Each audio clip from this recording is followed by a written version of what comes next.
Boa noite. Um prazer enorme estar aqui com vocês, no canal do Proletariado. Eu sou César Augusto de Carvalho, como o meu nome já está escrito aí, né? Mas é importante vocês saberem que eu e o Hamilton somos poetas e escritores, não jornalistas, e o canal do Proletariado é um programa dedicado a conversar sobre a poesia e a obra literária dos nossos convidados. Hoje, Hamilton, nós temos uma convidada, ganhadora do Prêmio Jabuti o ano passado, com solo para Vialejo, né? Cida Pedrosa. A Cida Pedrosa, o Wellington de Mello, que é o editor do solo para Vialejo, e a Daniela Schettini, que vai fazer a homenagem ao Ferreira Goulart, né? E aí, Hamilton, como é que está? Estamos indo, né? Estamos indo. Eu quero agradecer a Marinês Mendes, que abriu esse canal, né, para a gente com a Cida Pedrosa. A Marinês é escritora, artista, compositora e trabalha no Departamento de Língua Portuguesa da USP. Obrigado, Marinês. Você é amiga há muito tempo aí da Cida Pedrosa e abriu esse canal. Estamos muito felizes de estar aí recebendo a Cida Pedrosa de Bodocó para o mundo. Para o mundo. Aliás, antes de chamarmos a Cida, Milton, eu esqueci de uma questão extremamente importante, né? Que é agradecer ao público que nos assiste, né? E agradecer àquelas pessoas que estão se inscrevendo no canal, né? Eu acho importante lembrar que a inscrição no canal do Proletariado ela tem uma relevância, porque quanto mais pessoas inscritas nós temos no canal, mais o canal é divulgado pelo YouTube, e com isso a poesia que acaba ganhando, né? Vamos chamar a Cida, então, para a gente começar essa conversa? Cida, vamos chamar. Maravilha. Cida, boa noite. Boa noite, Cida. Você é a nossa convidada, nasceu lá em Bodocó, sertão de Pernambuco, e você carrega como herança, nas palavras do Braulio Tavares, que escreveu o prefácio de um de seus livros, o Claranã, você carrega a poesia pessoal nordestina, né? Uma poesia que não visa o comércio, nem a fama, feita como a vida, feita para passar. E eu encontrei, exatamente nesse livro, o Claranã, um poema que eu gostaria de ler, porque eu acho que esse poema é a sua cara, é você mesmo. É o poema número 6 de Claranã. O meu verso cavalga para além-mar, veste jeans, ouve rock e cantoria, quer viver misturando a poesia, espalhando improviso pelo ar, pois o fim do poeta é navegar, por riacho revolto e inconsequente, carne e verbo real e confluente, como facho de luz no nevoeiro, essa noite eu retalho o mundo inteiro, com a peixeira amolado do repente. Conta pra gente, Cida, quem é você, poeta ou poetisa? Duas coisas. Deixa eu falar uma coisa antes da Cida responder esse conjunto de coisas. É o seguinte: a Cida é poeta, militante política, ativista da cultura, sertaneja, feminista, dona do Bob Marley, que veste chita, Papa Hóstia, Papa Terreiro. É um conjunto de coisas inimagináveis que a gente não pode saber. Eu queria saber realmente nesse meandro, quem que é a Cida Pedrosa? Ai, meu Deus, eu sou uma mistureba danada de coisa, viu? Eu sou uma mulher real, tudo que você disse aí eu sou. E quando eu faço terapia há 20 anos, eu decidi não mais ter grilo com essas coisas. Quando a gente tem até os 30, a gente tem grilo com um bocado de coisa, a gente entra em conflito se a gente quer ser cristão ou está no terreiro, ou se a gente é ateu. Hoje eu sou tudo isso misturado porque eu acredito na espiritualidade, e onde eu me sentir bem eu vou. Eu vou para a festa de Oxum, que é a coisa mais linda do mundo. Também vou tomar a hóstia lá com o Frei Aloísio. E eu vim de Bodocó, como o César disse, e como esse verso diz, uma que eu gosto é de inventar, sabe? Eu gosto de brincar com as palavras, eu gosto de escrever, gosto de papear, de jogar conversa fora e conversa dentro, como diz lá no sertão. Então, eu sou essa pessoa muito multifacetada, o que não é simples, o que dá uma dor de cabeça danada às vezes, mas, ao mesmo tempo, também é muito bom, porque eu digo que eu sou vários experimentos de mim mesma, e isso me faz um bem danado. Poeta ou poetisa, como diz o César? As duas coisas. Eu estou num tempo, já faz uns 3 anos, que eu tento ressignificar a palavra poetisa. Existem todas umas teses sobre isso. A Cecília foi quem começou a cunhar que ela não era poetisa, que ela era poeta, colocando aí um pacto de construção de que as mulheres tinham tanto direito quanto os homens de serem chamadas poetas, e que a poesia não teria gênero, que ela é do poeta. Só que, quando se colocava isso, se dizia assim: as poetisas são aquelas senhorinhas que fazem sonetos nos finais de semana. E aqui eu quero muito defender as senhorinhas que fizeram sonetos nos finais de semana para os filhos, ou os sonetos de amor. Porque nós escrevemos há muito pouco tempo. A mulher escreve há muito pouco tempo. E quando ela escrevia, numa grande maioria, até os maridos botavam o nome na sua autoria. Então, essas senhoras que no século XIX, XVIII, ousaram escrever poemas, sonetos de amor, ou sonetos subjetivos, sonetos espirituais, elas foram as primeiras que tiveram a coragem de começar a construir um discurso de mulher, e merecem nosso respeito. Como eu administro em mim a sequência da ancestralidade, eu acho que eu não sou nada, porque eu sou fruto de toda uma construção anterior a mim, e eu respeito essa ancestralidade de mulheres muito, muito, muito. Eu acho que isso veio numa construção. Exemplo clássico para mim disso é a Gilca Machado, que se dizia poetisa, e tem 3 livros que são livros de um fulgor, de uma importância, um eu lírico completamente. Ela deixou de ser musa para ser sujeita da sua própria história. Se você pega o primeiro livro de Cecília e o primeiro livro de Júlia, ou de Gilca, é água e vinho. Cecília, toda árcade, toda transcendental. Gilca não, fala do corpo dela, do tesão dela, das emoções dela, dos pelos que arrepiam ao sol. Então, em respeito a todas as que vieram antes de mim e que disseram que são poetisas, eu estou cunhando aqui do jeito que nossa Dilma disse: eu sou presidenta. Pronto, eu também quero ser poetisa, embora não tenha nenhum grilo de me chamarem de poeta. É uma questão de postura política. Uau. Aliás, Cida, na tua formação, desde a sua infância, lá em Bodocó, você teve uma família de poetisas, né, pelo que eu entendi, né? E são as suas irmãs, por exemplo, escreviam poemas, falavam poemas, mas não tinham aí nenhuma pretensão de publicar ou fazer, como normalmente nós, né, como você um dia chamou, nós, poetas de escritório, né, de balcão. De bancada. De bancada, exatamente, né? Temos sempre essa coisa de publicar, de ser conhecido, tal. E me parece que no Nordeste, particularmente na sua experiência de vida, essa preocupação não existe. O que te levou a enveredar por esse caminho de se tornar uma poeta ou poetisa com publicações e com essa força toda? Bom, a minha mãe escrevia cartas lindamente, lindamente, verdadeiros poemas.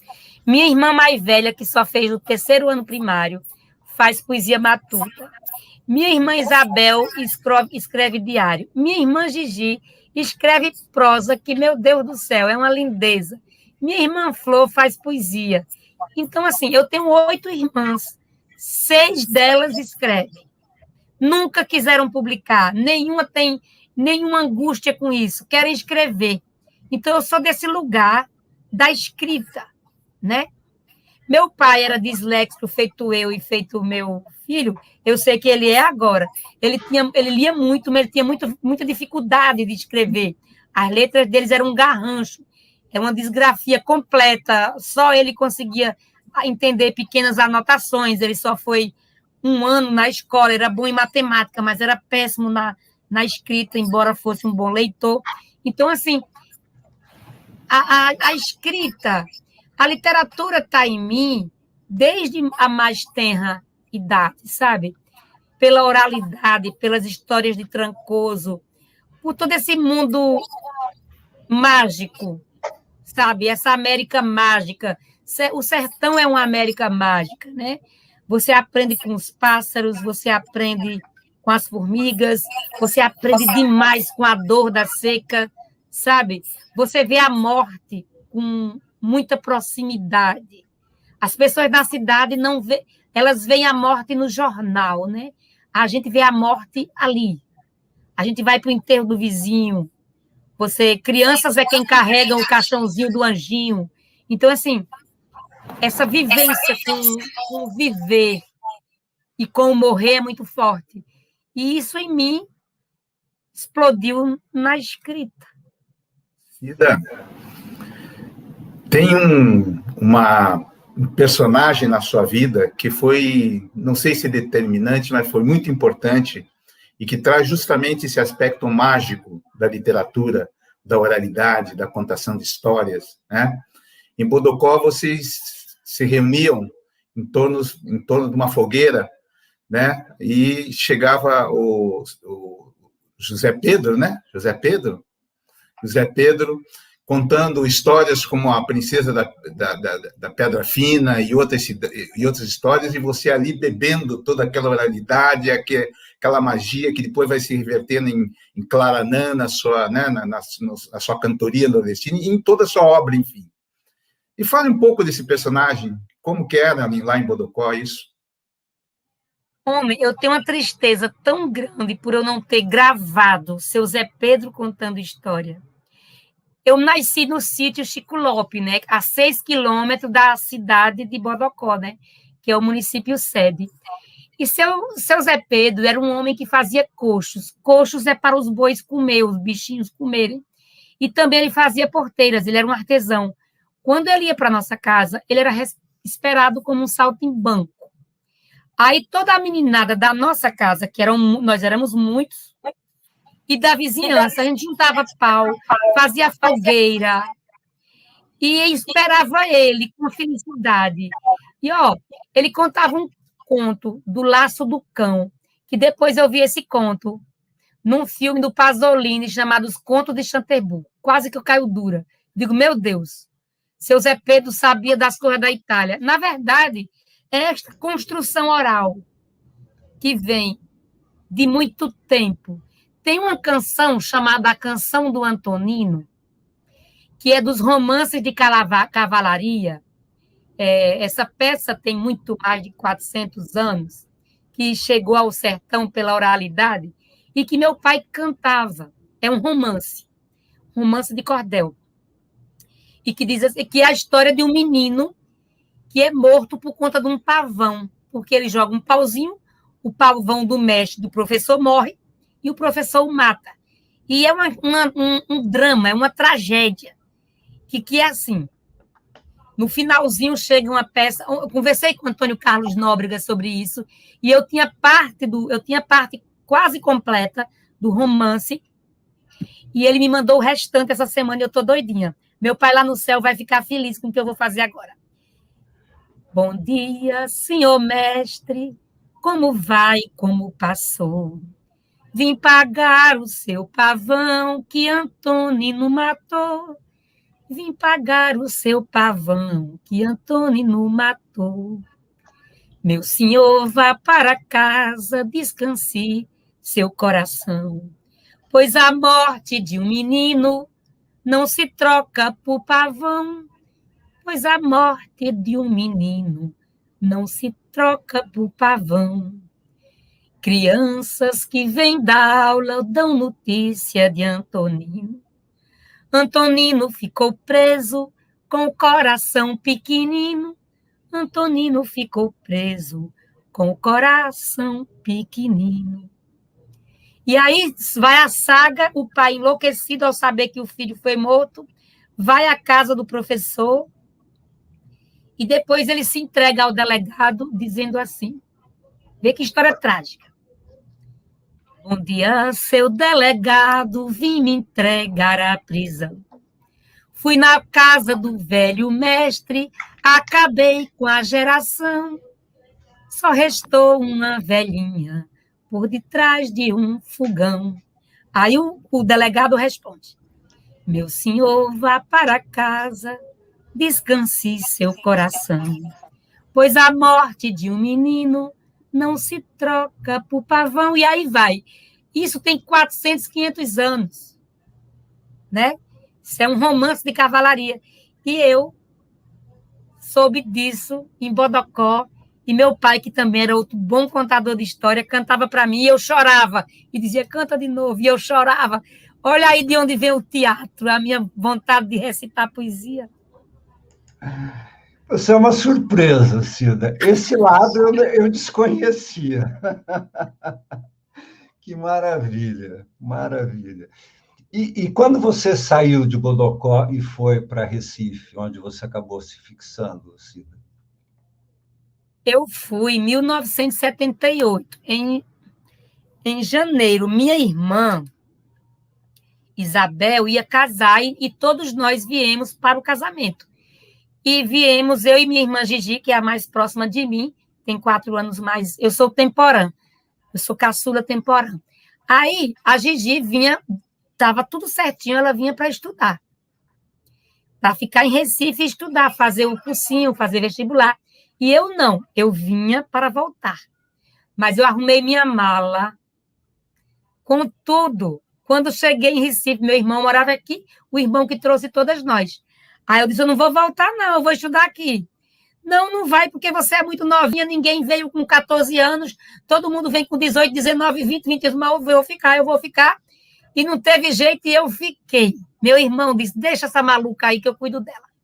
Aí eu fiquei na casa do meu irmão, Absalom, que tinha um colégio chamado Colégio 2001. E eu fui estudar lá.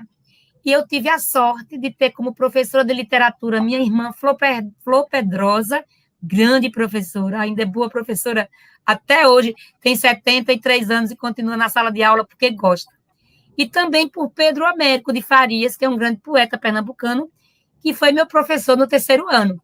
Então, assim, eu fui estudar no lugar. E meus colegas de sala, Raimundo de Moraes, grande poeta, Eduardo Martins, grande poeta, Wilson Freire, que é um poeta e videasta, era 2 anos adiante de mim. Então, era um colégio. Cícero Belmar, 1 ano adiante de mim, que é um grande romancista. Então, era um colégio que fluía literatura e arte em todo canto. E aí eu me meti nisso, fui-me embora para o mundo das letras, tinha um jornalzinho no colégio, eu publiquei meus primeiros poeminhas horríveis, mas publiquei, é isso. Você lembra algum poema dessa época, Cida? Desculpa, Milton. Tem um que eu publiquei no jornalzinho, no ano de 79. O primeiro jornalzinho saiu em 78, com um poema meu horroroso. Em 79, eu publiquei um poeminha meu, que depois saiu no meu livro, O Resto do Fim, que chama Epitáfio, e diz assim, aqui jaz Maria, que em dias vermelhos deu a todos com sorriso azul. Eu acho isso muito bacana até hoje, porque isso foi escrito aos 15 anos, e isso é de uma petulância deliciosa. Assumo até hoje esse poema. Você nasceu em Bodocó, nessa riqueza dessa cultura sofisticada, né? Vamos dizer assim, uma cultura sofisticada, né? Uma cultura sertaneja. Ali circulavam as cantorias, o cordel, tua mãe com os livros, o seu Zé Pedro com a roda de fogueira, contando histórias, e o teu pai também trazendo os cordéis, etc. E daí você vai para Recife e entra em contato com uma literatura mais formal, vamos chamar assim, né? Mais convencional, etc. Que autores que você começou a beber a partir dessa experiência mais popular de Bodocó? Olha, eu cheguei em Recife, eu já tinha lido quase todos os clássicos, que eu comecei a ler muito cedinho. Mamãe, quando eu cresci, ela era uma mulher muito simples, e ela dizia assim, se eu conhecesse essa palavra psicóloga, eu tinha levado você numa, se aqui tivesse uma. Porque ela morria de medo de eu ficar doida, porque a gente dormia em rede, não era cama. E eu, no meu quarto, tinha pilhas de livros debaixo da minha rede, porque eu trazia da biblioteca da minha escola, que era muito boa. Então, quando eu cheguei em Recife, eu já tinha lido quase todos, Jorge Amado, tinha lido Zé Lins, tinha lido o Graciliano, Vidas Secas já, mas aí aconteceu algo incrível, porque eu tinha no meu livro didático, eu já tinha alguma coisa de Drummond, de Vinícius, assim, pontualmente. Mas aconteceu algo incrível.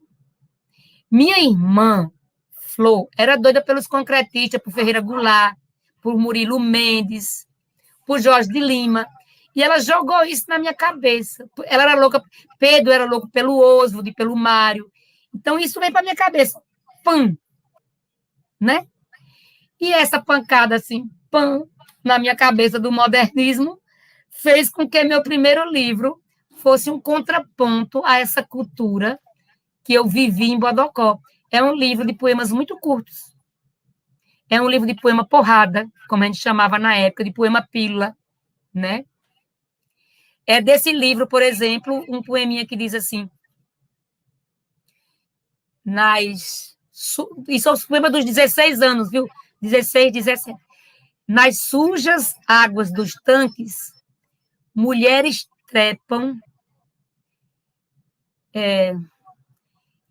enquanto suas barrigas, aí fala da frieza dessa barriga no tanque, aí diz de parir mortos de fome.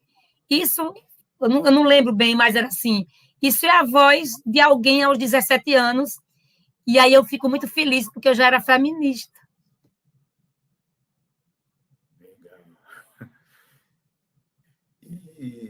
Quer perguntar alguma coisa, César?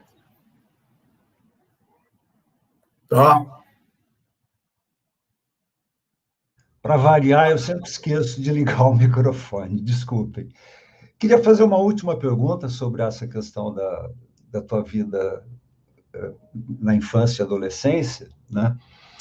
Que tem a ver com a sua ida ao Recife, e você ajudou a fundar, me parece, um movimento muito importante, o movimento dos escritores independentes de Pernambuco, né? Como é que se deu esse movimento e o que te influenciou nesse movimento a continuar a entrar nessa senda de escritor e poeta? Eu acho que o movimento, ele bebe muito, inclusive, no seu modus operandi na literatura popular. O movimento, ele não tinha uma unidade estética, muito pelo contrário, você tinha cordelista, sonetista, poema processo, poema piada, poesia marginal. Então, do ponto de vista estético, não existe uma confluência. Eu acho que o movimento é a confluência de um tempo. Ali, 79, 80, 79, a anistia, né? Os presos políticos saindo do cárcere, a construção da democracia. E aí, os alunos, a gente já na universidade, né, 81, os alunos de letras tiveram um encontro na Bahia, e estavam nesse encontro Chico Espinhara, que é um excelente poeta nosso, que já está no céu dos poetas, no céu encantado dos poetas, e Eduardo Martins, e Josualdo Torres, que era um estudante de história que tinha ido junto.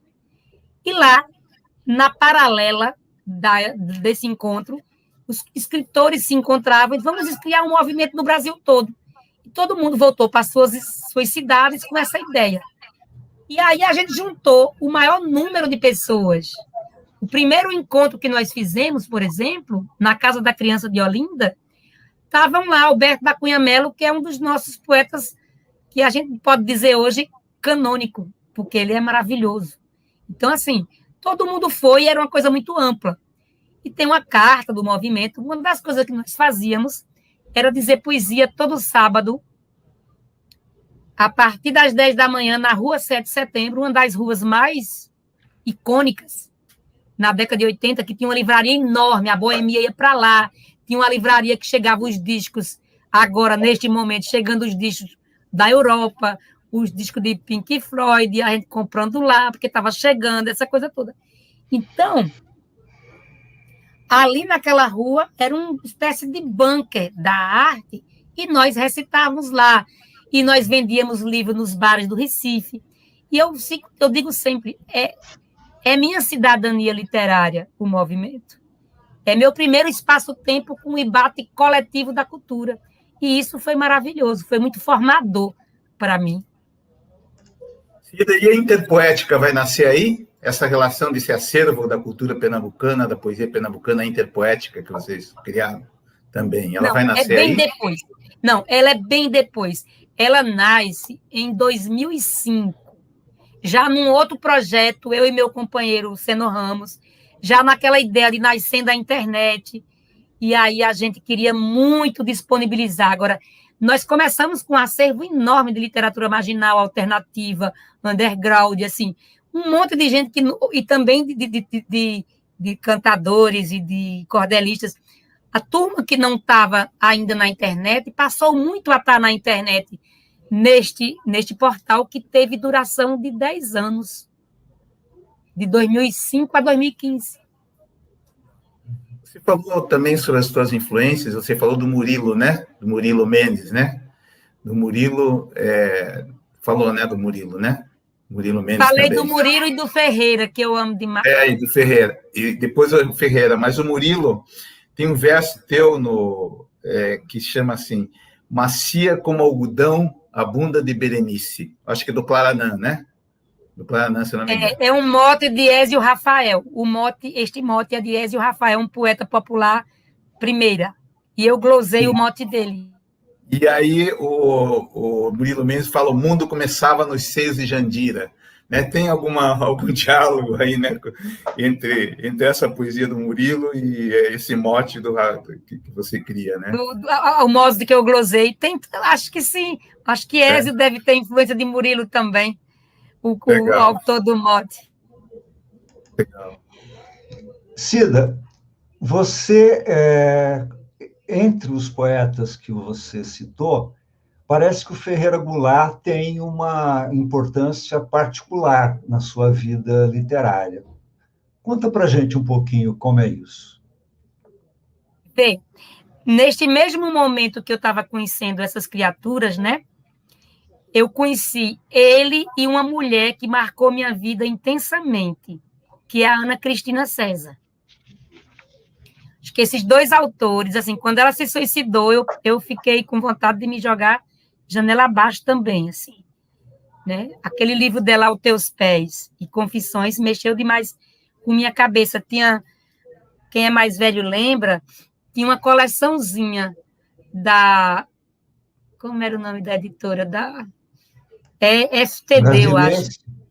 Da Brasiliense, que publicava Os Rebeldes e Malditos, e publicou a Marta Medeiros, publicou o Francisco Alvim, publicou a turma todinha. Cacaso, uma coleçãozinha assim linda. Eu tenho alguns desses livros. Eu tenho o da Marta, o da Ana Cristina, Eu Perdi Numa Mudança. Então, assim, esses escritores mexeram muito comigo, em especial a Ana, com essa coisa para dentro, enlouquecida, né? E o Ferreira, porque a forma de Ferreira escrever é de quem brinca com as palavras. Ele é um cara que exercitou todos os tipos de poesia. Ele começa ali fazendo soneto, depois ele rasga-se nas amarras e faz a poesia livre. Ele faz para a luta a poesia de cordel, volta para a poesia livre. Não, na verdade, ele exercitava tudo o tempo inteiro. E quando ele escreve o Poema Sujo, para mim, ele escreve um dos maiores poemas da literatura brasileira. Quando eu estava escrevendo O Solo para Vialejo, guardando as devidas proporções e o significado de cada um, eu dizia, este é meu poema sujo, embora não seja sujo no sentido posto por Ferreira. Então, ele é um cara que é um dos únicos livros que eu tenho na minha cabeceira permanente. Eu tenho a obra completa dele permanentemente na minha cabeceira, tenho a de Adélia permanentemente na minha cabeceira e a de Ana Cristina César. Essas três criaturas ficam lá muito permanentemente, porque você tem um dia muito pesado, você abre em qualquer página, lê, e parece que o mundo todinho se modifica. E aquela decomposição de palavras que você usa também na tua literatura, etc., eu acho que tem muito a ver com um pouco com essa influência de luta corporal também, né? Não apenas o poema sujo, não é verdade? Luta corporal tem muito disso. Tem muito disso. Porque eu acho que o exercício com a palavra é o exercício do brinquedo. Para mim eu sou disléxica, então enfrentar a palavra é difícil. Dificílimo. Ou eu enfrento ela enquanto brinquedo, ou eu estou ferrada. Então, a poesia, no caso aí, ela é um lugar de fala e um lugar de linguagem também, né? A poesia. Sempre. Cida, nós chamamos para homenagear Ferreira Goulart, né, que é o seu poeta indicado para ser homenageado como um dos mais influentes, a atriz Daniela Schettini, né? A Daniela Schettini, ela é atriz formada pela IAD, é dramaturga, foi dirigida por grandes nomes do teatro aqui de São Paulo, né? Renato Borger, etc. E ela tem um trabalho muito sensível e delicado, né? Eu tive a felicidade de conhecer a Daniela Schettini ela é amiga da minha mulher, que é atriz também. Vi uma apresentação dela que ela escreveu sobre Clarice Lispector. Ela construiu várias Clarices, né, e apresentou uma peça. E quando surgiu a ideia do Ferreira Goulart, eu conversei com a minha mulher e falei, se a gente chamasse a Daniela, será que ela topa? Infelizmente, ela topou. Então, eu quero trazer para vocês a Daniela Schettini, que vai nos brindar com essa homenagem ao Ferreira Goulart. Daniele, muito obrigado pela sua presença aqui, por nos prestar esse favor, né, essa gentileza de homenagear o poeta preferido da Cida Pedrosa, o Ferreira Goulart. Seja bem-vinda, Daniela.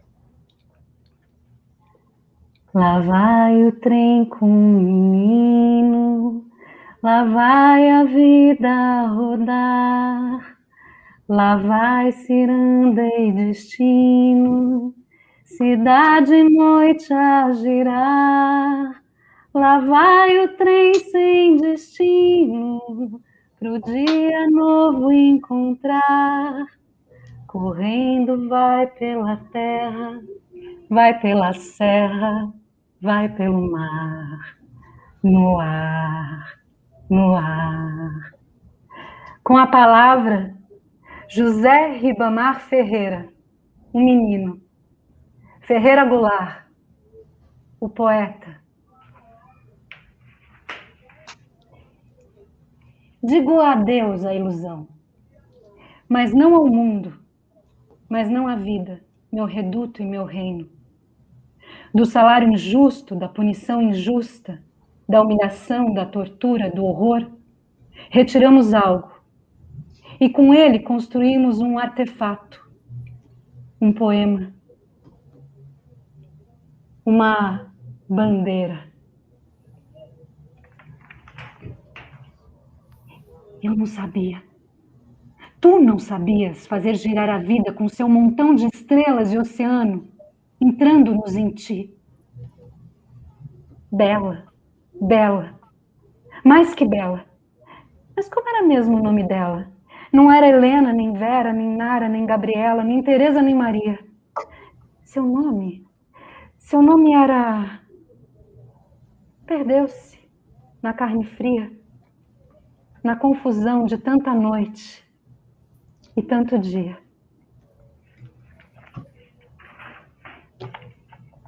Você é mais bonita que uma bola prateada de papel de cigarro. Você é mais bonita que uma poça d'água límpida num lugar escondido. Você é mais bonita que uma zebra, que um filhote de onça, que um Boeing 707 em pleno ar. Você é mais bonita que uma refinaria da Petrobras de noite. Mais bonita que a Ursula Andress, que o Palácio da Alvorada. Mais bonita que a alvorada, que o mar azul safira da República Dominicana. Olha, você é tão bonita quanto o Rio de Janeiro em maio. E quase tão bonita quanto a Revolução Cubana.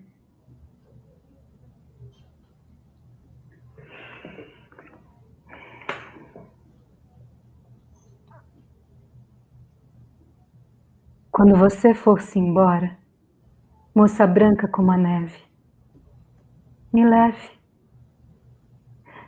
Se acaso você não possa me carregar pela mão, menina branca de neve, me leve no coração. Se no coração não possa por acaso me levar, moça de sonho e de neve, me leve no seu lembrar. E se aí também não possa, por tanta coisa que leve já vive em seu pensamento, menina branca de neve,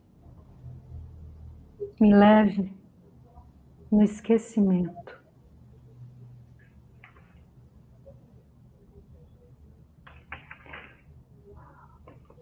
Onde começo? Onde acabo se o que está fora está dentro, como num círculo cuja periferia é o centro? Estou disperso nas coisas, nas pessoas, nas gavetas. De repente encontro ali partes de mim. Risos, vértebras. Estou desfeito nas nuvens. Vejo do alto a cidade e em cada esquina um menino, que sou eu mesmo, a chamar-me. Extraviei-me no tempo. Onde estarão os meus pedaços?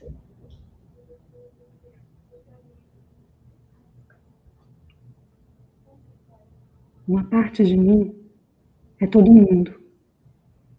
Outra parte é ninguém, fundo sem fundo. Uma parte de mim é multidão, outra parte estranheza e solidão. Uma parte de mim pesa, pondera. Outra parte delira. Uma parte de mim almoça e janta, outra parte se espanta. Uma parte de mim é permanente. Outra parte se sabe de repente. Uma parte de mim é só vertigem. Outra parte, linguagem. Traduzir uma parte na outra parte, que é uma questão de vida ou morte, será arte?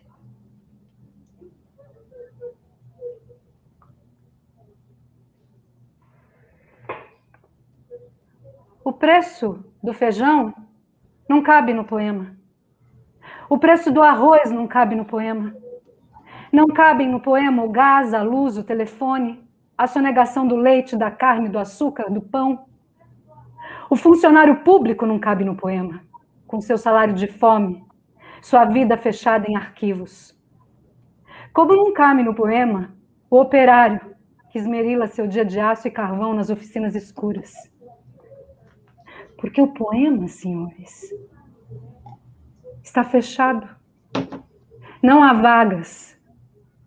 Só cabe no poema o homem sem estômago, a mulher de nuvens, a fruta sem preço. O poema, senhores, não fede nem cheira.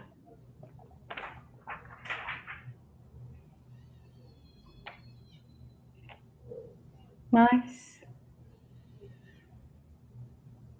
como 2 e 2 são 4, sei que a vida vale a pena.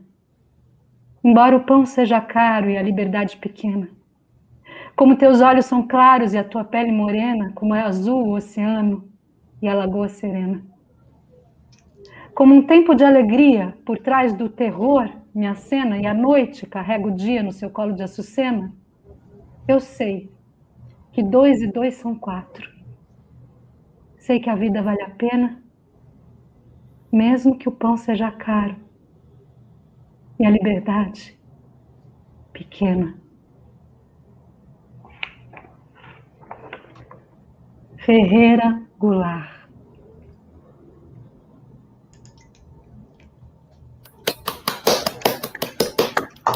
Muito obrigado. Obrigada pela alegria de poder dizer. Daniela. Bravo, Obrigado. que coisa linda, estou emocionadíssima, coisa mais linda, mulher. Obrigada pelo convite, pela alegria de poder dizer esse poeta maravilhoso um pouquinho aqui para vocês. Muito obrigada, viu? Obrigado a você, obrigado a Parabéns você. pelo seu lindo trabalho, Cida. Muito obrigada. Beijo, Daniela, gratidão. Cida, agora eu acho que é o momento de você abrir o seu oráculo. Sabe o que é o seu oráculo, né? Solo para Vialejo, em alguma página qualquer, e nos falar alguma coisa. Microfone, Cida. Microfone. Vamos ver o que me diz hoje o solo. Eu tenho assim, aberto e lido para ver se ele funciona. Bora-se embora. Sei. Eu sei bem. Sei, eu sei. Sei bem porque sei de ti. Tanto algodão na minha vida. A balança pesava a safra que ia no caminhão rumo à usina. O saldo era a possibilidade de partir, de partir, de partir. A possibilidade de cruzar a chapada em direção ao mar. Ser negra, negro ser negra. Conheço a atriz do sol e a flor trabalho. Geralda e Lourdes, Geralda e Lourdes, Geralda e Lourdes. Mulheres que usavam calça por baixo das saias. Irmãs que colhiam. Manhã entardecer, manhã entardecer, manhã entardecer. Colhiam o algodão cantando benditos com voz de altar, para espantar o calor e saudar a tarde que as libertava da labuta. Pretas, pretas, pretas. Eu lhes entregava o almoço no local do trabalho e as via comer embaixo do pé de juazeiro ao canto do pássaro atrasado e das cigarras em agonia. A água de quartinha encerrava o ritual de descanso improvisado e nos fazia lembrar a presença do sol e a distância de Deus. Cida, depois dessa leitura, eu queria que você me dissesse o que significou para você ganhar o Prêmio Jabuti, o livro do ano de 2020, o que serviu para o teu universo fêmea, para você, para Bodocó, para Pernambuco, para a capital poética do Brasil, Bodocó. O que significou isso? Eu acho que, eu já falei aqui, né, que sempre que eu, assim, as minhas conquistas eu nunca acho que são minhas, né? É uma história de ancestralidades. E eu recebi muitas mulheres que ligaram para mim de Pernambuco e, ganhei contigo. E eu sinto isso, assim.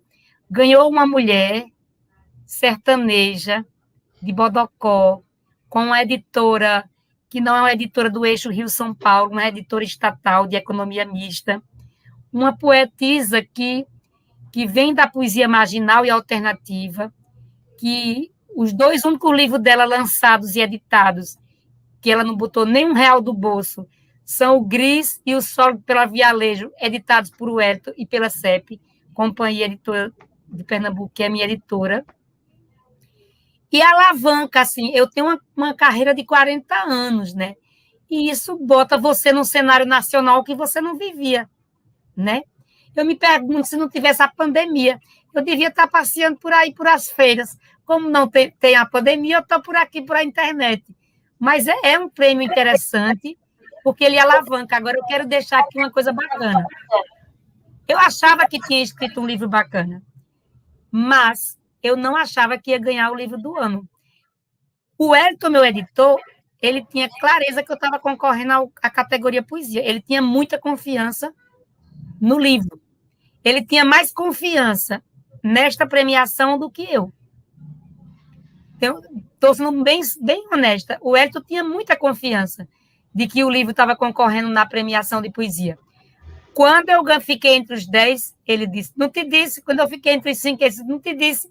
Quando eu fiquei entre os 5, eu comecei a achar que eu ia ganhar o poesia, porque o livro é bacana, mas a premiação grande do livro do ano foi algo surpreendente para mim, mas eu gostei demais. Claro que eu gostei.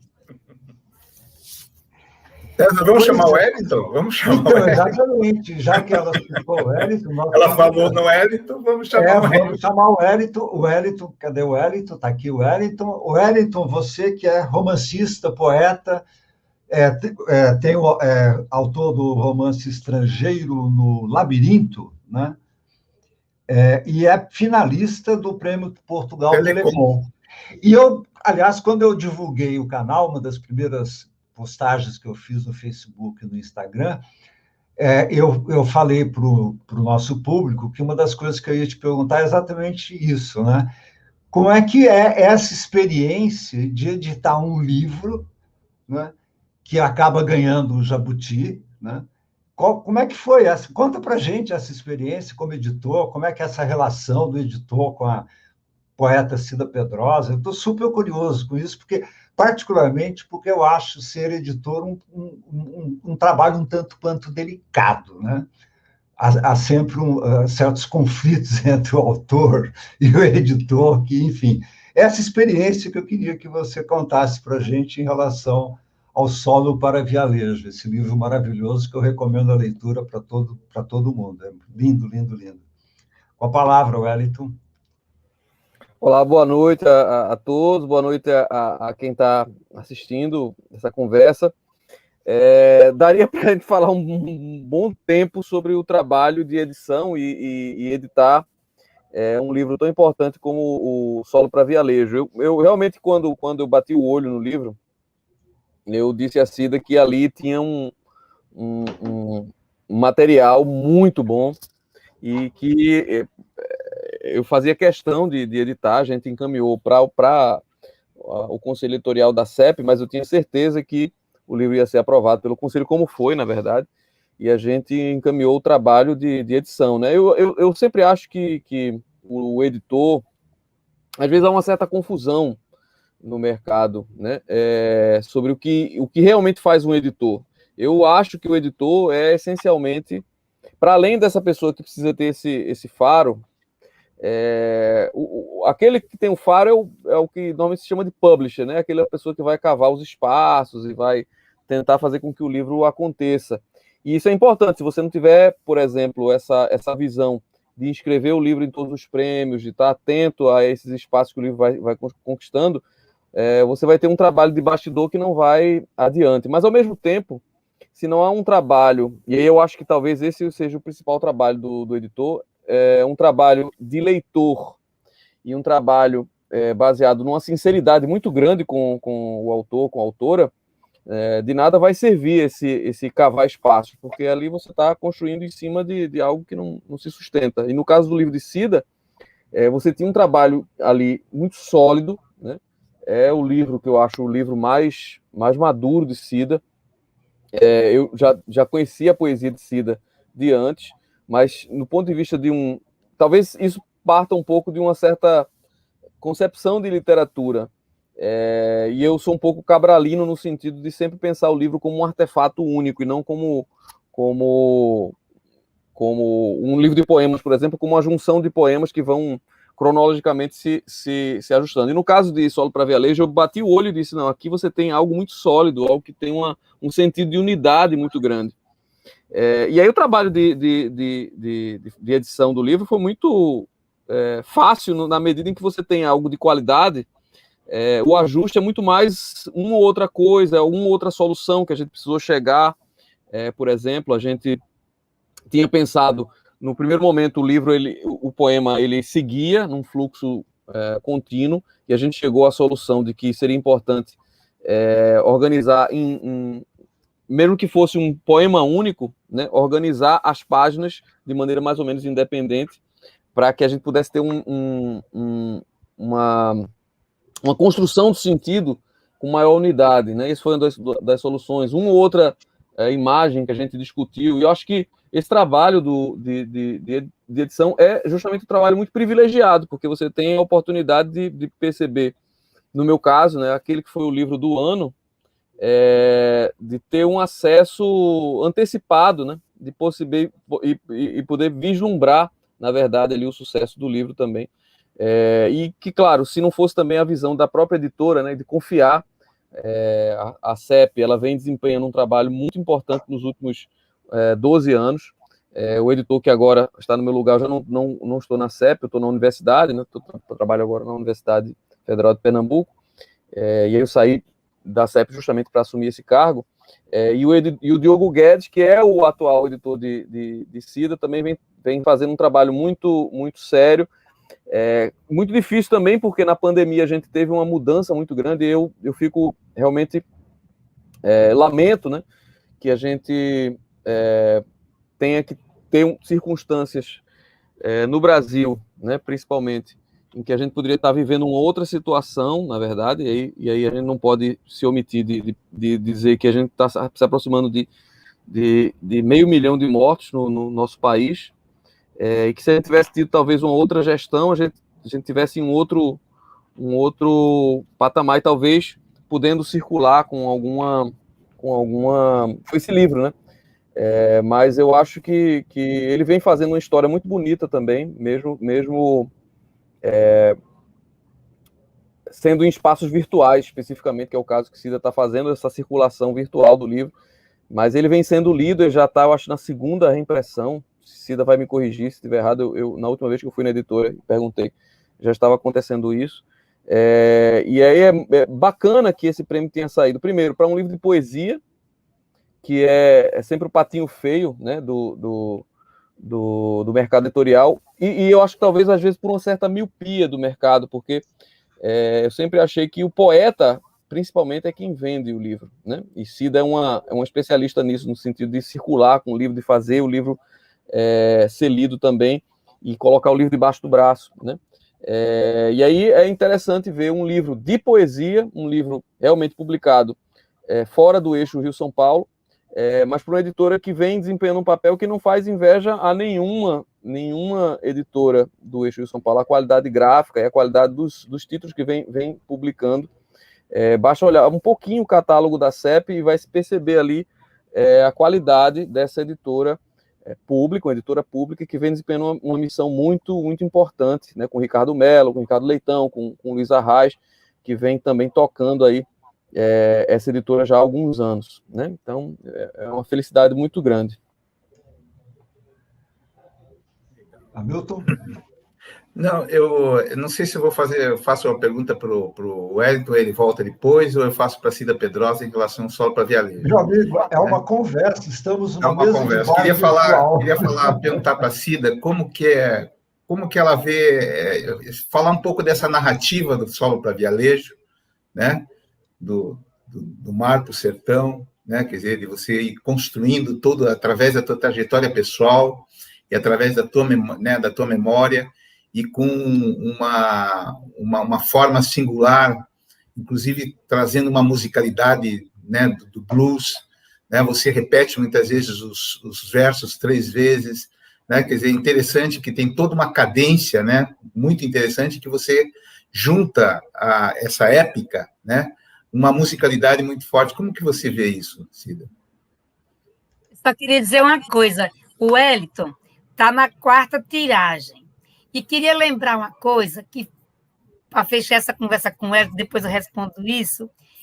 Eu me encontrei com o Wellington lá num encontro na Academia Pernambucana de Letras. E aí ele estava já, acho que 1 ano e meio como editor da CEP. E eu fui igual o menino pequeno. O Wellington, eu preciso de um editor. Eu nunca tive um editor, Wellington. tu tem que me editar, porque toda vez eu tenho que pagar meu livro para editar. Eu infernizei ele. Ele fez, manda o livro. Aí eu mandei o Gris. Aí ele editou o Gris. E depois o solo. O Elton, ó, não é que eu não tinha tido editoras antes, né? Eu tive. Mas, assim, era sempre na parceria. Banca uma parte, banca outra. Contigo foi essa coisa dessa profissional de não, a editora bancou tudo, distribuição, tudo, e tu fizesse um trabalho lindo com meus 2 livros, gratidão. Bom, essa coisa da música, né, ela persegue minha poesia, mesmo quando eu faço as maiores desconstruções, ou quando eu faço poesias muito duras, como a do Gris, tem uma cadência, assim, sabe? Essa coisa também de uma outra influência que eu esqueço sempre de dizer, mas é real. Tem o Mayakovsky tinha um som interno na poesia dele, Cabral também tem, que eu gosto demais. Então, eu sou muito encantada pela música. E nos meus livros isso perpassa muito. E no solo, é muito proposital as repetições e as aliterações, a brincadeira com palavras próximas, sejam de estranhamento, seja de aproximação. E quando eu repetia 3, eu sempre pensava nos 3 acordes do blues. Porque o blues, você não precisa de um monte de instrumento para tocar. Se você tiver um baixo, se você tiver uma percussão e uma harmônica, por exemplo, que é a gaita, que é o vialejo, você tem um trio de blues. Se você tem uma guitarra, se você tem um baixo, se você tem uma bateria, você tem um trio de blues. E por aí vai. E, ao mesmo tempo, você toca ele em 3 notas. Claro que você depois brinca. Aí eu queria muito, tanto fazer essa coisa da repetição para ser ouvida, como para causar obrigatoriamente um mantra, uma coisa meio de ladainha, que vem aquela coisa, sabe? As ladainhas ficam muito no meu ouvido e elas são repetitivas, né? E é isso. Assim, eu brinquei demais com o solo para vialejo e eu adorei isso, brincar, sabe? Com a palavra. Mas brincar sabendo com o que está brincando, não é brincar aleatoriamente, não. Parto em busca de ti, negro, ser negro, ser negro.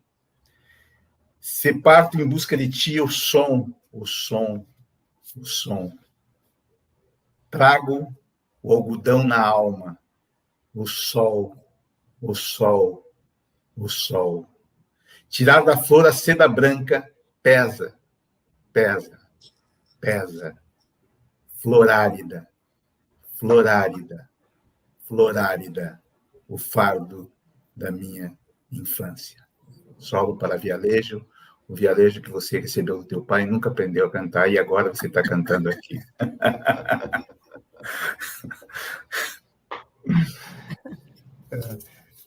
Wellington, deixa eu te fazer uma pergunta.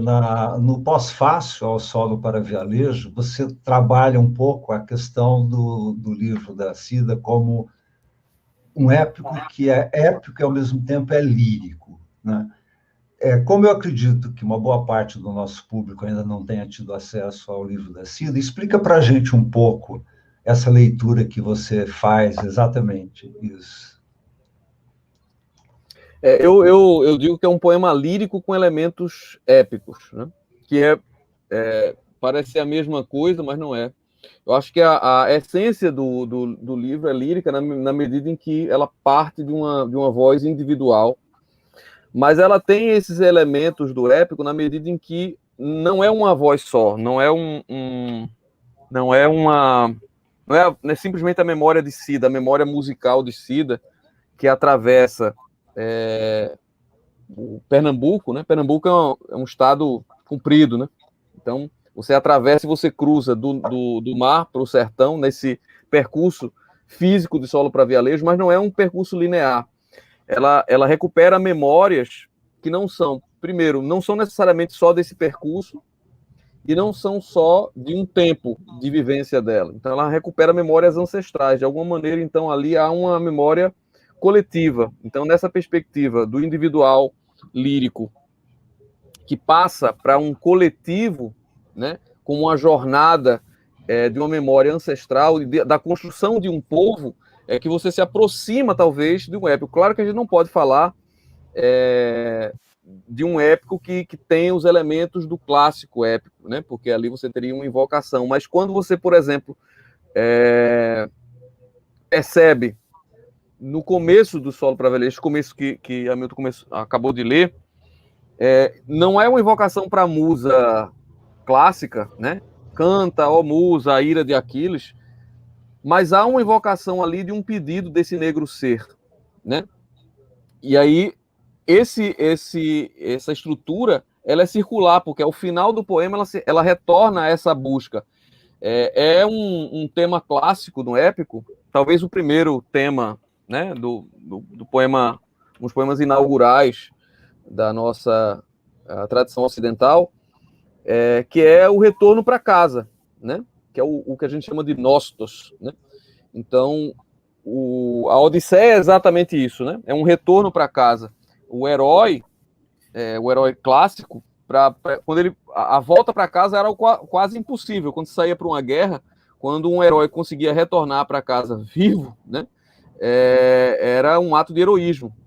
Claro que aqui a gente tem uma outra percepção desse retorno, né? O retornar para casa, em Solo para Vialejo, é um retorno, o nostos, a palavra nostos é daí que vem nostalgia, né? Esse retornar para casa envolve uma busca por uma identidade, né? Ou por identidades, digamos assim. E é nisso que há um contato desse eu lírico que vai, de alguma maneira, descrever a sua memória e suas referências, né? E tentar, nessa volta para casa, nesse nostos, descobrir a sua identidade, mas também a busca por uma identidade coletiva. Um termo que é bem problemático, mas que é multicultural ao mesmo tempo, ou seja, que vai considerar as referências não apenas da brasilidade, né? Ou referências indígenas, referências negras, mas referências, por exemplo, da cultura de massa, da cultura pop, do rock, do blues, né? Então, estabelece essas conexões que são memórias afetivas e que, de alguma maneira, ajudam também a construir uma identidade de um coletivo, né? E é nessa perspectiva que você tem um movimento duplo em Solo para Vialejo, que, repito, não é necessariamente um poema épico, mas tem elementos do épico na medida em que é individual e coletivo e consegue, de uma maneira muito, muito feliz, estabelecer essa narrativa não linear, né, como acontece muito na literatura contemporânea, né, e pós-moderna, essa não linearidade, que é característica do nosso tempo, mas consegue ter um sentido de unidade muito forte. Eu acho que é isso que faz com que o livro seja tão poderoso.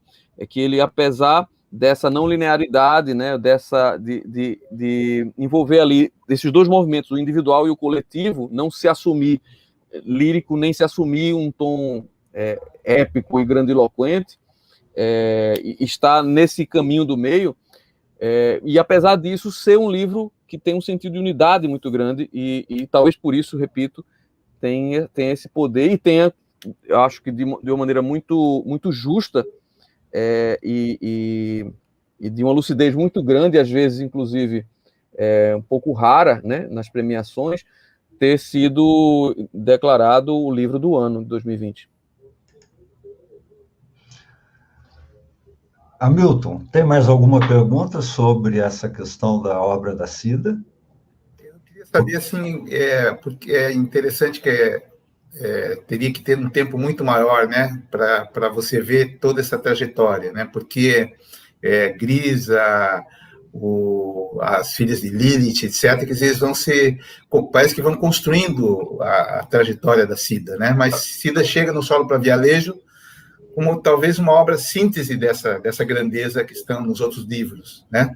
Não sei se a Cida concorda com isso, porque todos os elementos dos outros livros, eles se repetem, né? A luta contra o patriarcalismo, a precisão da linguagem, essas coisas todas, mas parece que no Solo para Vialejo você une todas essas características para apresentar um livro, como o Wellington falou, com unidade, né? Com uma narrativa que ao mesmo tempo lírica, mas também tem uma épica, etc. Como é que você vê isso? Bom, algumas pessoas me perguntaram assim, de onde que veio essa coisa mais de poesia, da poesia concreta que tem um pouco disso no solo, né? De onde foi que você inventou isso, que sua poesia não tem nada disso? O meu primeiro livrinho, o Resto do Fim, é cheio disso. São os poeminhas curtinhos, mas eu brinco com imagem. Foi editado em linotipo, é lindo, porque editar em linotipo é uma coisa muito, muito mimosa, né? Letra a letra, tem toda uma construção afetiva, né? Numa edição em linotipo. Então, assim, termina, inclusive, esse livro que eu divido ele em parceria com o Eduardo Martins. O último poema meu é um diagrama. Então, assim, a brincadeira concreta do solo tem a ver com a publicação do meu primeiro livro. Essa coisa do som que vinha em todos os meus livros, eu construí isso de forma, ao meu ver, muito primorosa no Claranã, dentro da forma fixa, que é a poesia metrificada. E o Gris, que é uma seleta de poemas publicados em outros livros, é um canto muito citatino, um canto muito urbano. Nele eu também trabalho repetições de palavras e sons em vários poemas. Eu acho que, pelo menos a minha vivência, um escritor vai num processo de aprendizado da palavra. E eu exercitei, ao escrever o solo, tudo que eu tinha aprendido. Na medida em que eu decidi que ele ia ser um poema longo, eu já li muito poema longo chato na minha vida. Então, um poema longo tem que ser construído muito bem feito para não ser, inclusive, chato. Então, eu queria muito fazer alguma coisa que tivesse potência de conteúdo, potência de discurso, mas que tivesse potência estética, que eu pudesse exercitar tudo que eu aprendi na literatura, e foi o que eu fiz. E deu certo, assim. Teve momentos que eu tive dúvidas, aí eu lia para mim, lia para meu filho Francisco, sabe? Porque eu leio muito também, ele via. Eu tive algumas dúvidas com o Wellington, então, assim, Mariana Iannelli, que fez o prefácio, eu acho que foi um divisor de águas, porque eu tinha muito medo de estar fazendo algo que nós daqui entendêssemos muito bem, mas que alguém de São Paulo não entendesse. Quando Mariana Iannelli fez o prefácio e entendeu, eu digo, o livro é universal e vai fluir. Então, eu acho que é esse trabalho. Eu estou escrevendo outro livro novo, preciso de ti, viu, Wellington? Estou escrevendo um livro novo que tem outros exercícios, porque eu também não consigo me contentar, acho que o Wellington é um pouco assim também, feito eu. Assim, aprender uma forma e continuar na forma. Pá, pá, pá, pá, pá. Eu gosto de me reinventar. Às vezes dá certo, às vezes não. É isso. Muito bom. Bom, Milton, eu acho que a gente tem que partir para aquelas questões finais. Também acho. Porque, olha, eu sinceramente, eu organizei. Tem, por exemplo, Estesia, que é o seu livro de Haikais, que eu queria muito conversar com você. E o Estesia são dois autores, né? Sim, a Cida e o Bob Marley. Bob Marley e a Cida, né? E ela não deu crédito para o Bob Marley, né? Que é o cachorrinho dela que ela sai visitando. Não foi isso que aconteceu? Ele é coautor total. Ave Maria. Pois é. Cida, vai rolar processo, viu? Me diz só uma coisa. Você é vereadora do Recife, vereadora que eu sinto com muito orgulho, está do lado certo da história, batalhando pelas causas das mulheres, as causas sociais, as causas das minorias, que tem tudo a ver com aquilo que você escreve. Afinal de contas, a política e a literatura se conversam? Que diálogo é esse? Muitas pessoas excluem a política da literatura, acham que vai dar em panfleto, como deu em determinados momentos históricos, inclusive nós que participamos dos movimentos de 68, da década de 70, da contracultura, etc., de geração marginal, sabemos disso, pouca coisa restou daquilo. Mas como é que você faz essa combinação da literatura com a política?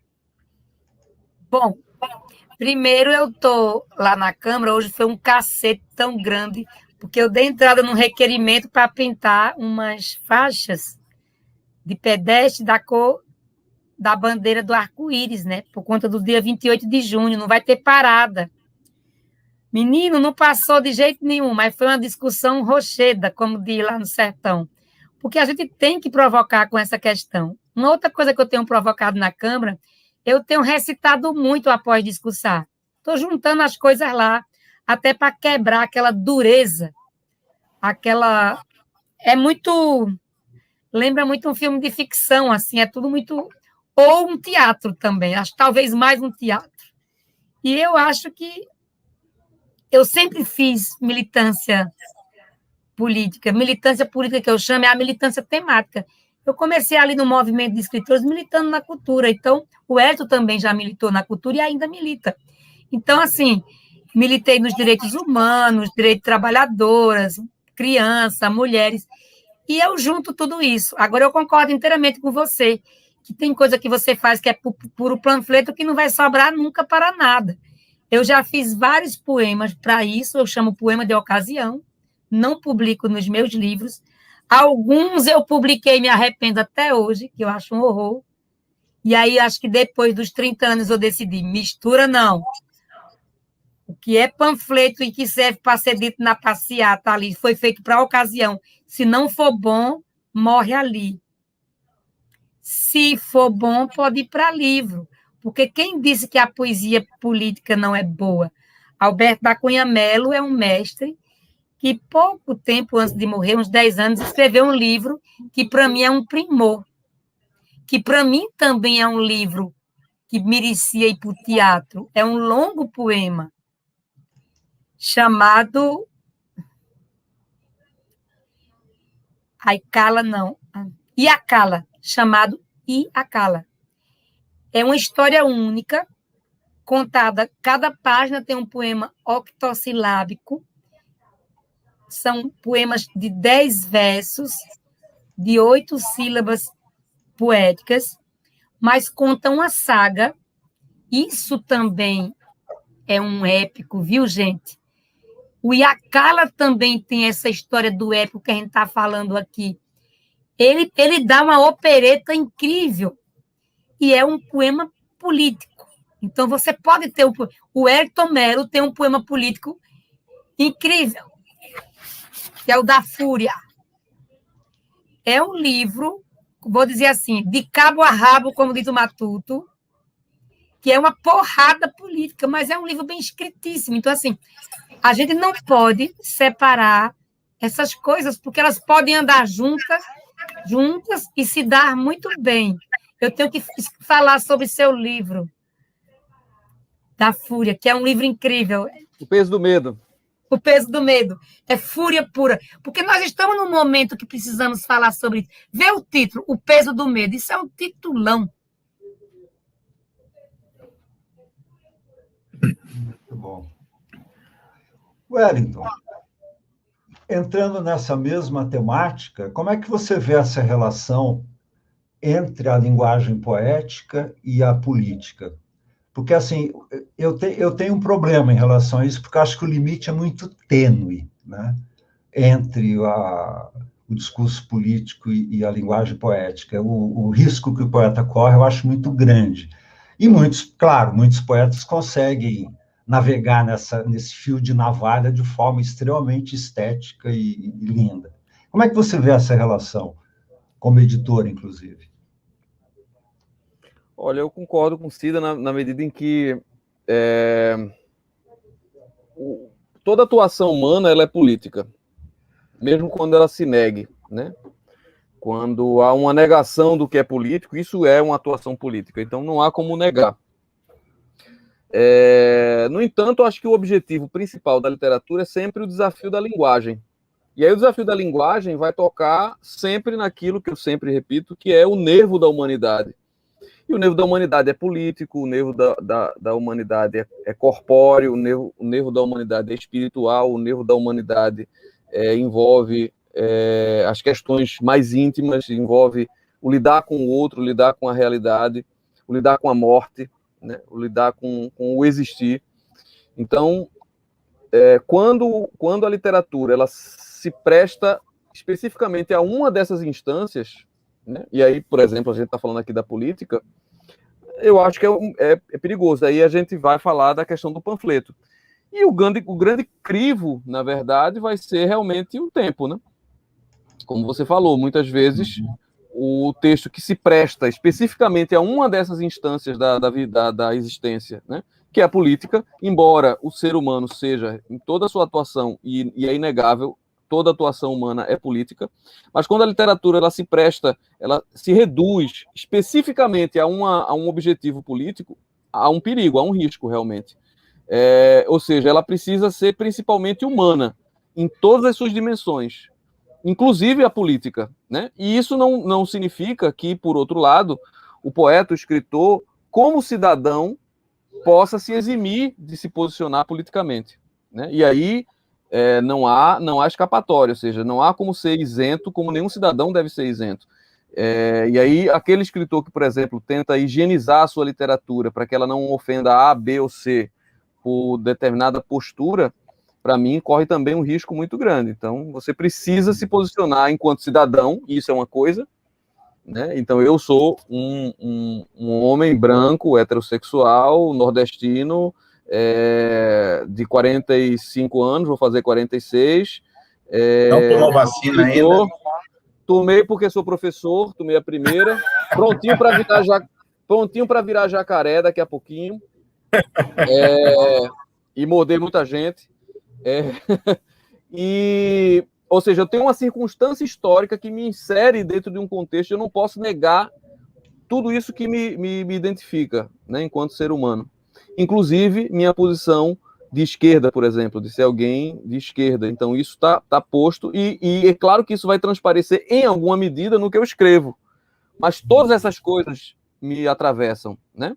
Então, acho que é isso. A gente tem que ter essa consciência de que a ação nossa, na realidade, ela é política, mas se a literatura ela se serve especificamente com o fim de propaganda, por exemplo, ela corre um risco de simplesmente não passar no crivo do tempo, porque ela estava também circunscrita a uma circunstância histórica que a limita. Mas só queria fazer um comentário. Posso fazer, César? Claro, claro. Não, porque é um grande perigo isso, porque justamente essa circunstância histórica, muitas vezes, facilita isso, né? Mayakovsky fez coisas panfletárias horrorosas. Neruda fez coisas panfletárias, suicídio, horrorosas. O violão de rua, ministrão, não está faltando feijão na mesa, não, horroroso. Né? A geração 70, mimeógrafo, barbaridades de coisas, etc. Lógico que ficam ali à margem da obra, etc., talvez para você analisar o autor. Mas é um perigo, porque a radicalização da condição histórica faz com que você queira transformar a poesia da vida e essa magia da poesia numa mensagem, né? Uma mensagem que cai necessariamente quase no panfleto. E isso que me chamou a atenção bastante na obra da Cida, que ela tem toda uma inserção na sociedade e vê uma função poética, uma função social da poesia, mas ela não cai nessa esparrela, entendeu? Ela vai construindo esteticamente, com potência estética, e, ao mesmo tempo, ela se inserindo como ela mesma dentro da obra. Isso é fundamental, quer dizer, a obra... Aliás, Hamilton, eu quero aproveitar, então, infelizmente eu não tenho condições de colocar todos os comentários muito interessantes que o público publica na nossa coluna aqui. Mas tem um em particular que reforça muito a importância que pessoas como a Cida têm no trabalho, não só da poesia, mas da luta política. Eu vou compartilhar aqui o comentário da Dalila Teles Veras, que é uma poeta aqui de Santo André, aqui em São Paulo. Precisamos de mais mulheres na política e, sobretudo, vereadoras, deputadas, senadoras, presidentas, que leiam poemas em plenário. Você é demais. Concordo plenamente com o comentário da Dalila e peço desculpas ao público por eu não ter condições de colocar todos os comentários interessantes. Tem vários comentários aqui, né? Mas eu acho que esse, inclusive, como tem a ver bastante com o tema que a gente está discutindo, e mostra a importância do papel que a Cida está desempenhando lá em Pernambuco, e eu espero que sirva de exemplo para todo o país, né? Cada vez mais a gente precisa que as mulheres ocupem esse espaço, né? E se ocupar esse espaço, se for poeta, que leiam realmente poemas no plenário, né? Hamilton, é com pesar no coração que eu vou ter que despedir da Cida, do Wellington. Eu queria pedir para ela um oráculo antes disso, antes de despedir, ela abriu o oráculo. Merecido. Isso. Maravilha. Queremos ouvir a Cida. Vamos lá, Cida. Podíamos fechar, eu leio alguma coisa e o Hélio lê alguma coisa. Só para dizer para vocês, eu fiz um discurso bem inflamado sobre insegurança alimentar, que nós estamos com muita gente passando fome, e eu terminei com aquele poema do Solano Trindade. Trem sujo da Leopoldina, correndo, correndo, parece dizer, tem gente com fome, tem gente com fome, tem gente com fome, dai de comer. Vamos para o meu oráculo. Abre. Flor de seda, algodão de seda, algodão da praia, leiteira, paina de seda, paina de sapo, saco de velho, leiteiro, queimadeira, pé de balão, janaúba e ciúme. Cientificamente, seu nome é único. Calotropis procera. Não é a flor do algodão, flor árida, sertã, negreira, transatlanticamente colhida. É outra flor a flanar ao vento, ao vento, ao vento. O som dos nossos passos que se imbricam, sertão adentro, sertão adentro, sertão adentro. Passos pretos e prestos a encontrar paisagens ásperas e secas como as terras de África. Muito obrigado. Bom, Cida... Estamos encerrando, né, César? O Wellington é com pesar no coração. Vou chamar também aqui a Daniele para a gente agradecer vocês que toparam participar dessa aventura, né? Cada vez mais eu me convenço que o nosso tempo é sempre muito curto, tem um monte de coisa que eu estou deixando de lado, né? Mas, enfim, a gente tem que, infelizmente, nos despedir. Querem... Gratidão. Peraí, mas o Wellington ficou de... Nossa, perdão, Ele ia Wellington. ler, ele ia ler. Não, ele vai ler, sim, por favor, Wellington. Desculpa. Merece fechar o nosso programa com um poema lido por você, da Cida, por favor. Esse poema é um poema que faz referência, aí a gente poderia abrir mais 1 hora para conversar sobre isso, e não vai dar. As pessoas vão ter que comprar o livro, que é a capa do livro, né? Que é um achado, uma foto de Cida, e esse trechinho é a referência que eu já dou aqui na página 58, para quem não já leu, quer ler de novo. Então é assim, 57. Um dia minha mãe me disse, a várzea do meio é terra de índios. O sax de Seu Miguel, o sax de Otacílio Rodrigues, o clarinete de Raimundo Maciel. Os negros tocavam banjo, os negros tocavam banjo, os negros tocavam banjo, sem nome tocavam banjo. Jazz band, jazz band, jazz band. Jazz band União Bodocoense, o símbolo delicado escrito no bombo indicava que a borboleta azul pousou ali. Jazz band, jazz band, jazz band. Quem são esses cavaleiros do apocalipse, nil andarilhos de rostos apagados, silenciados nas lembranças de uma cidade sem presente, irmanados em uma velha foto de trincheira, onde identifico apenas três acordes do blues.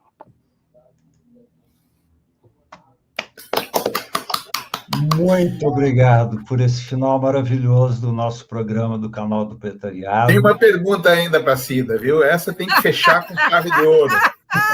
Vamos lá. O público está presente, vamos lá. Não, eu acho que cada vez mais as pessoas estão precisando de poesia, né? Precisando não só de palavras que criem um mundo, mas palavras que inventem outro imaginário, outra subjetividade. Sempre foi assim o papel da poesia. Você tem uma frase muito bonita que você diz assim: a grande revolução do mundo é o amor. Queria que você falasse sobre isso para terminar nosso programa. Ai, meu Deus. É bem rapidinho, podíamos ficar aqui todos na tela. É rápido. Gente, eu acho que nós estamos num mundo tão duro, tão seco do ponto de vista dos afetos, que quando você consegue botar a energia do amor na luta, em tudo que você faz, isso é uma revolução. Eu fui gestora há muito tempo e já comandei 200 pessoas numa equipe, por exemplo, na Secretaria do Meio Ambiente, como secretária. E assim, quando diziam assim, aquele departamento não funciona, ali nada vai acontecer, as pessoas não vão se engajar. Eu jogava toda a energia do amor, do passar de manhã e dizer: bom dia, está bem seu filho? Como foi seu dia ontem? O que é que você está precisando? Eu acredito que a revolução passa pelo afeto. Muito obrigado, Cida. Gente, beijos a todos, muitíssimo obrigado. Obrigado ao público que nos assiste. Beijos. Obrigada, Cida, maravilhosa. Obrigada, gente linda. Obrigada, vocês são maravilhosos. Até o próximo mês. Beijo. Obrigada.